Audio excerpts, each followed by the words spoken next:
Good morning, Francois. How are you this morning? Good morning, I'm fine. The elections in Taiwan, we have the results since Saturday afternoon. China seems very upset, but what's really changed? Anything? Not really. I think that we all know that Taiwan is a key focus between the US and China. This is going to be a key development in the organization of the relation between the two countries. But at the end of the day, the same party is leading the country on the one side. On the other side, what we know, there is a little change, is that the legislative power has changed because the leading party lost his majority in the parliament. So this is a minor change in the very short term. But in the medium to long term, the big issue is still the same. We concentrate a lot on Taiwan in the last few years. Why is Taiwan so important? Why? Because you have different elements. First of all, this is very important for the Chinese authorities. Xi Jinping wants to reunite China and he considers that Taiwan is part of China. China will only have reached its goal once all the parts of China, and Taiwan is part of it, belong to China. On the other side, you have the US, which are very, very keen in defending Taiwanese independence in a way, and it's the bad word. Again, I use the bad word, that they want to make sure that the Taiwanese people are respected.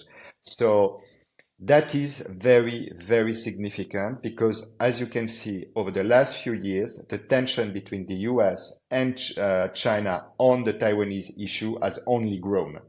And that's something that many, many people fear could produce some sudden shock in the international relation. So it's a very tricky element that we need to keep an eye on.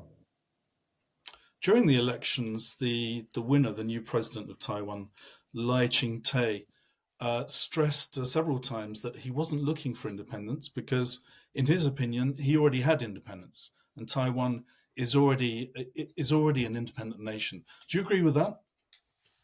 Not really. I consider that you can say that on a daily basis, the life of Taiwanese people is very independent from the Chinese.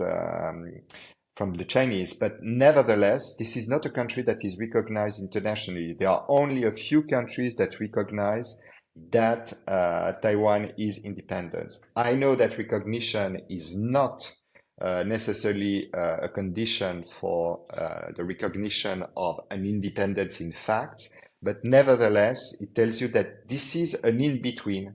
I don't believe that you can call it completely independent, but I do agree that this is not part of China. The Australians, amongst others, have been very forward in telling China to, or warning China to stay out and not interfere with Taiwan. Why is this? The main reason is the fact that you had very tense relations between Australia and China over the last few years. There were some big issue about corruption by the Chinese in the political sphere in Australia. You had a big issue concerning the potential fact that Chinese was using immigration to send spy in Australia. You have a confrontation for the regional power between Australia and China. So this is logical to my point of view for the Australian to have a strong voice in dealing with what is first a regional issue and second an international issue because the US is involved in this situation. Um, Xi Jinping announced very recently that he would like to bring back Taiwan into the Chinese fold. Is that something that would be very easy to achieve militarily? No, it will be very difficult. And first of all, he reaffirms a standing that is obvious from Xi Jinping for many, many years. Since he came to power, the notion that one aim is to get Taiwan back into China is an official aim from the current government. I do not think that it is feasible to do that in the very short term, and he will be very cautious. He can reaffirm it on New Year's Eve, but nevertheless, I don't think that this is a short-term goal. That's my first point. The second point, militarily, it will be very difficult to get Taiwan back because you need to invade in a way the island. The island has very limited access. So you know that the population, when you look at some gallops that are produced in Taiwan, Taiwanese people do not want to be independent. They don't want to be a part of China.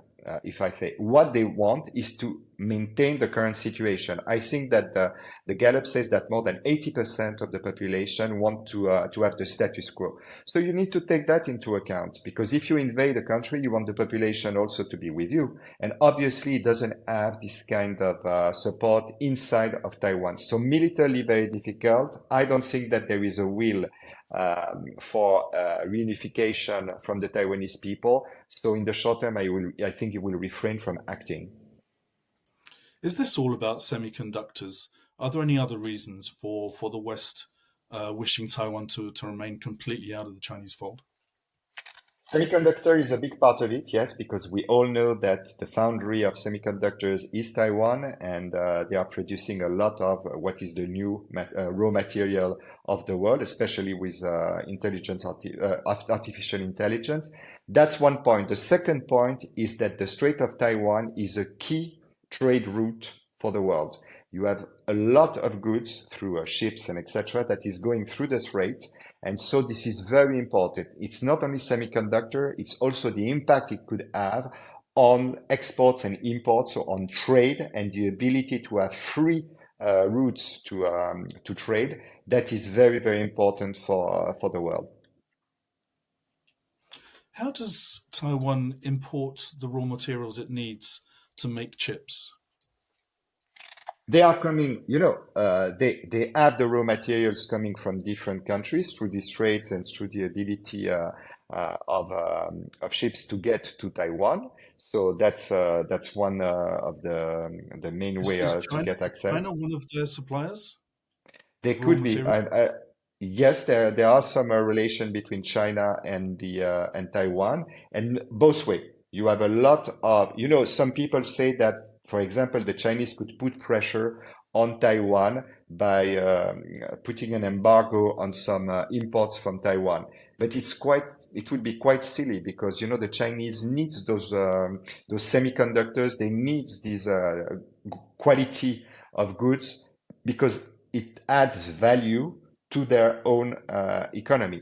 So you have relation going both way, and to stop those relation appears to me more a threat than a reality. And I don't think that the Chinese will go for embargoing import or exports in the relation with China. No, with Taiwan, sorry. Okay, it's Martin Luther King Day today. America is shut. The two major markets are shut, bonds and stocks. The Chinese stock market closed largely unchanged. The Taiwan index as well. We're waiting for Chinese GDP on Wednesday. What are we expecting, and are you expecting any surprises in that?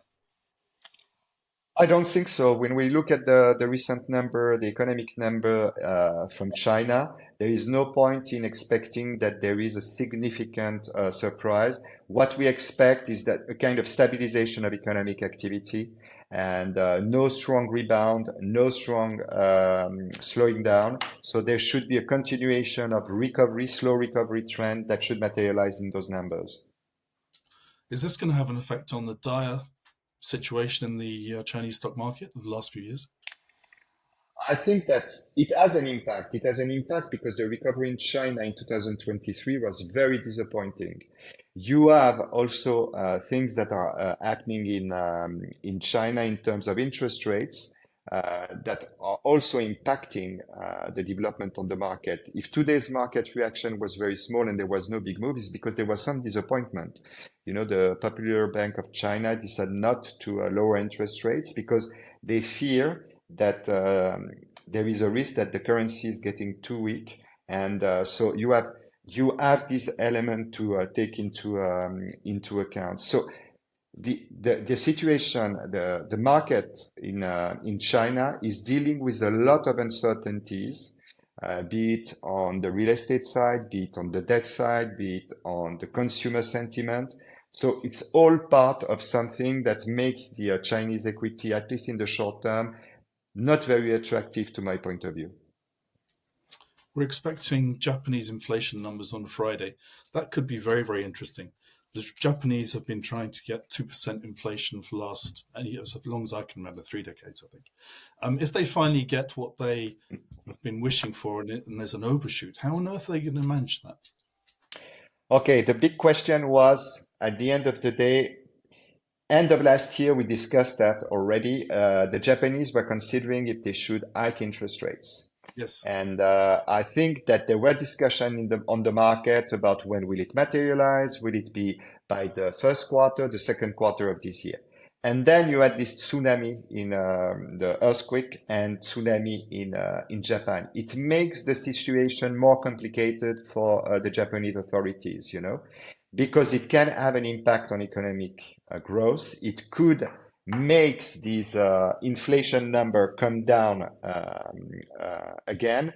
So they are facing short-term issues that, to my point of view, will refrain them from acting too quickly.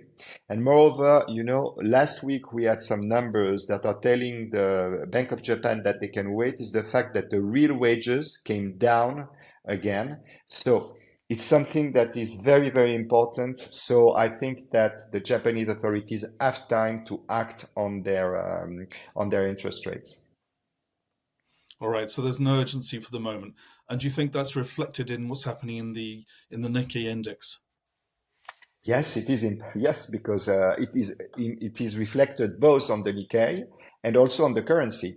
And the fact that the currency is weaker again is connected to the fact that you had investors pushing forward their expectation for interest rates, and it is impacting the equity market because it's very good for exports and it's good for economic activity if the Japanese stick with a very loose monetary policy. Coming back to Europe and America, what are you looking out for this week? I think that there are two elements that I'm looking at in the US. It's first of all the Philly Fed index, which is very important. And the second one is the Empire index. They are both for Philadelphia and New York. They tend to have a good correlation with the ISM number that will be published later in the month. And those numbers are very important because they are leading indicator of the economic activity. So to me, those are the two numbers. Moreover, I will look at the industrial production and manufacturing production in the US. Very important also to see if we have a continuation of the trend that was surprisingly quote unquote hot in the US in terms of economic activity.